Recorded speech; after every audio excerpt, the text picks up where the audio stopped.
সুন্নাত নামাজ পড়ার পর ফরজের আগে।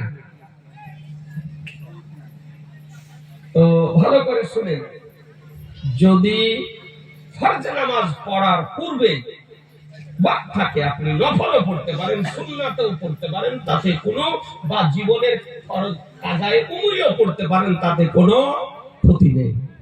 যেমন জোহরের জামাতের পূর্বে 4 রাকাত সুন্নাত আছে, 4 রাকাত সুন্নাত হয়ে গেছে, বসে আছেন, আপনি পড়েন না নফল, কোনো আপত্তি নেই। দরুদ সালাম বসে বসে পড়েন, তওবা ইস্তিগফার পড়েন, কোনো অসুবিধা নাই।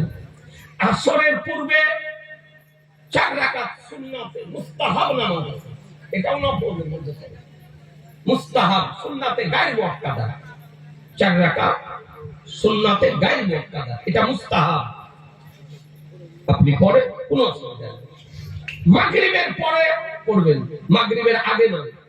মাগরিবের জামাতের পূর্বে নফল নামাজ পড়া নিষেধ, মাগরিবের পূর্বে, কথা বোঝা গেল? এশার পূর্বেও পড়তে পারেন, এশার পরেও পড়তে পারেন, কোনো অসুবিধা নেই। মসজিদ প্রবেশ করার পর 4 রাকাত নফল নামাজ এমনি আছে, 2 রাকাত হলো দাখলুল মসজিদ। আপনার আমরা মনে করি যে শুধু শুক্রবারে পড়তে হয় আর অন্যবারে পড়তে হয় না।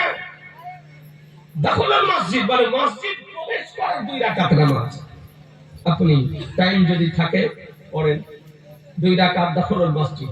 তারপরে 2 রাকাত হলো তাহাজ্জুদ, ওযু 2 রাকাত, ওযু করার পর 2 রাকাত নামাজ আপনি পড়তে পারেন। ফরজ নামাজের পূর্বে সুন্নাত নফল যে কোনো নামাজ আপনি পড়তে পারেন, নামাজ পড়া জায়েজ, তাতে কোনো অসুবিধা